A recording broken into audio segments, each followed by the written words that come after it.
Oh, Bud. All right.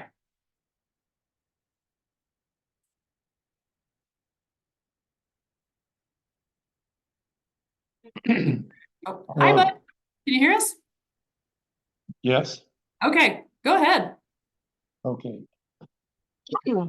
Thank you for not using the term only 17% and only 3% that's in the write-up in the paper and in what was in the news electronically that I received. I don't think that's an appropriate modifier to put in front of a number because there's really no context.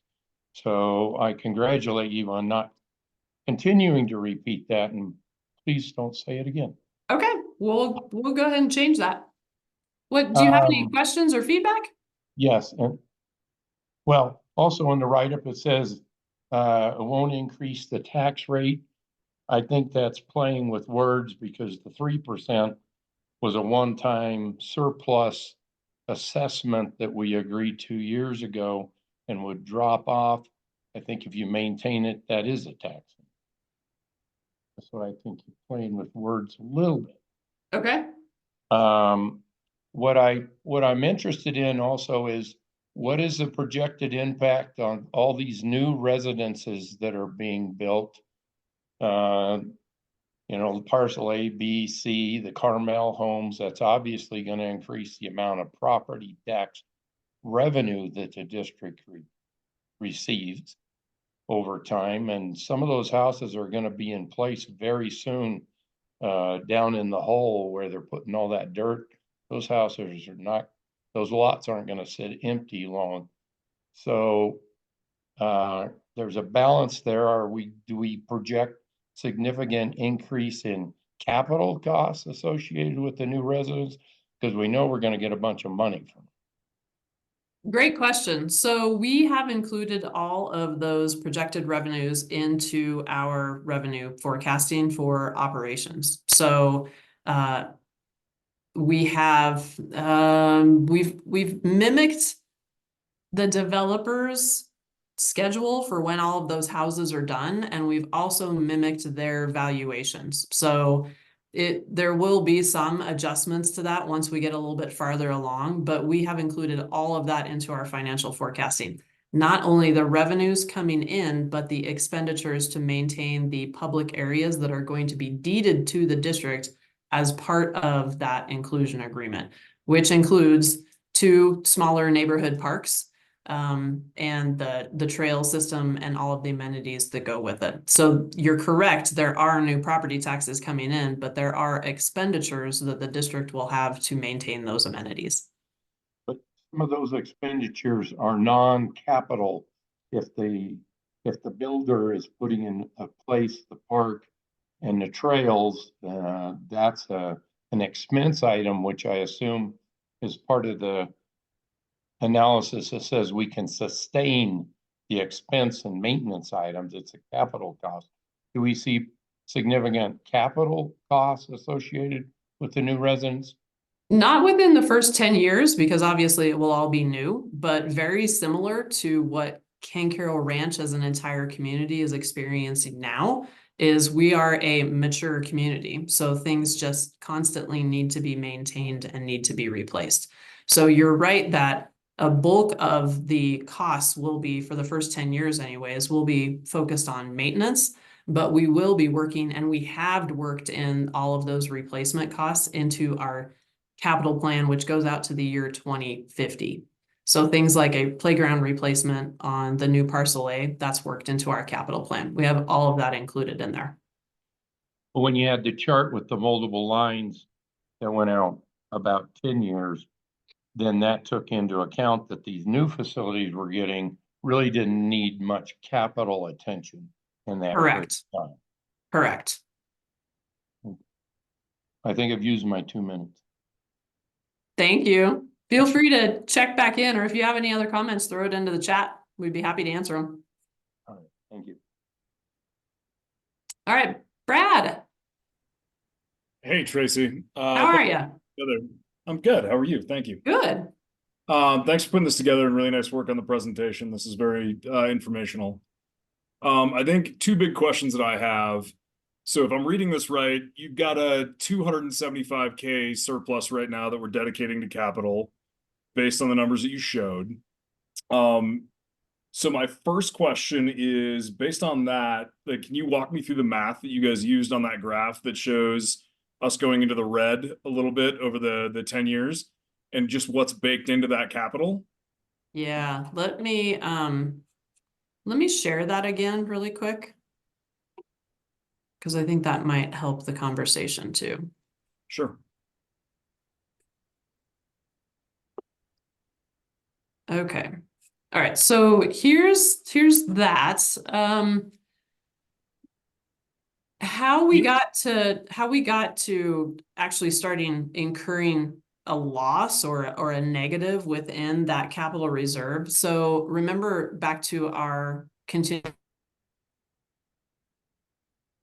and $3.25 million into the capital reserve fund. So that's sustaining us right now for this year's capital needs and 2025 capital needs. You can see that with that $2.5 million, we can even expend 1 million of that, and we're still at $1 million balance, if that makes any sense.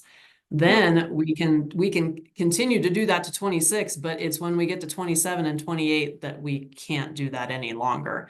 And keep in mind that if the board were to decide in 2025 that instead of this forecasted average of $1 million annually on capital, they really want to spend $2 million on capital, well, of course, our first blue dot in 2025 is going to be much lower than what we have it projected right here. But the board really just wanted to make sure that they were taking everything they possibly could and bolstering that capital reserve fund to get us as far as we could.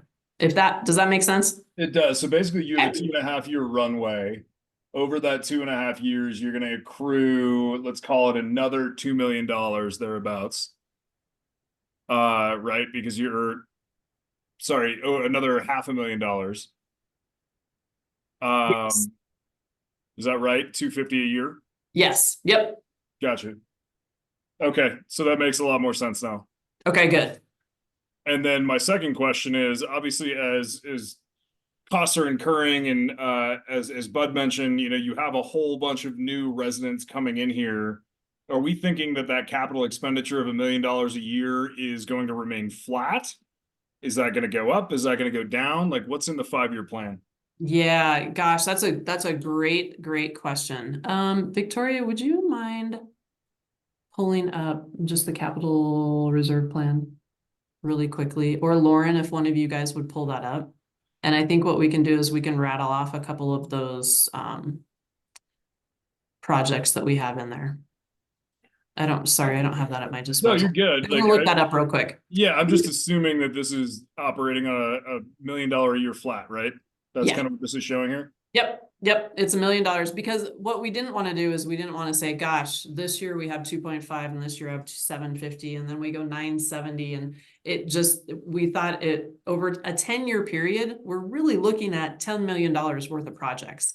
So that's where the $1 million a year kind of came from. Okay, and I'm sorry to hammer you on this, but can you tell me what capital expenditures have been for the last, let's say, 4 years? So 2020 through 24? Yep, I'm gonna put Lauren on that one. Lauren can look that up. She's our finance director. Yeah, would you mind sharing your screen really quick? Victoria, while Lauren's looking that one up, Victoria's gonna share her screen really quick and show you that capital list that we have. And we've been putting this capital list out in the board packet the last handful of months, and we're going to actually get more of this information out in probably social and e-news and things like that. Okay. So this is just a quick list. You can see 2024 is listed on here. And then Victoria, if you just want to maybe scroll for just a bit, you've got 25, 2026. You can see 2026 is actually a really good example year. We've got community center lobby. We've got weight and cardio floor replacement coming in, carpet replacement. Again, another round of fitness equipment of the things that we need to rotate on a replacement schedule. Let's see, let's jump over to, let's do 27. So we've got a re-roof, we've got the lower parking lot, mill and repave, an irrigation replacement at North Ranch Park. And keep in mind, these projects, it's just like at your house. So if you have planned to do your AC unit in 2027, but it goes out in 2025, you have to replace it in 2025. So please keep in mind that these are not set, approved, or completely known projects. It is just a capital project that, or a plan that we have to continually work to upgrade every day, every year, and make sure that the board is engaged in managing this so that we don't get caught with 1 year where we have $3 million worth in projects. We want to make sure that we are ahead of these things. So just remember, by design, it's not going to be verbatim. Lauren, do you have Brad's numbers last 3 to 4 years of capital projects? Do you have that by chance? Oh, give me 30 seconds. Okay, cool. Lauren's still working on that.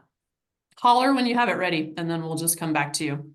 Yeah, I'm sure I'm way over my 2 minutes, so feel free to No, move on to somebody else. you're fine. And you know what, Brad, if you don't mind, if there is something that, with regard to your first question, to make that clearer from the capital standpoint, if there's something that we could or should be doing in future conversations or in communications with folks, could you send that to us either in the chat, or I think you have my email address. Feel free to shoot that over to us. Yeah, definitely. It's just, I don't think I understood the math exactly of the $1 million a year relative Gotcha. to like surplus minus, what we're going to collect regardless. Obviously, Okay. the timing is poor. So everybody's like, hey, we're paying more money as is. I I know. think if I can understand the math of, yes, we're still getting $250,000 more in excess, or $750 in excess, $450 of that is going to normal expenditures, right? So you're losing over half of that automatically.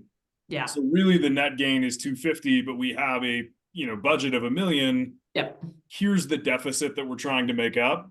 For a Yep. math guy like me, that makes it easier to follow those graphs. Let me put it that way. Gotcha.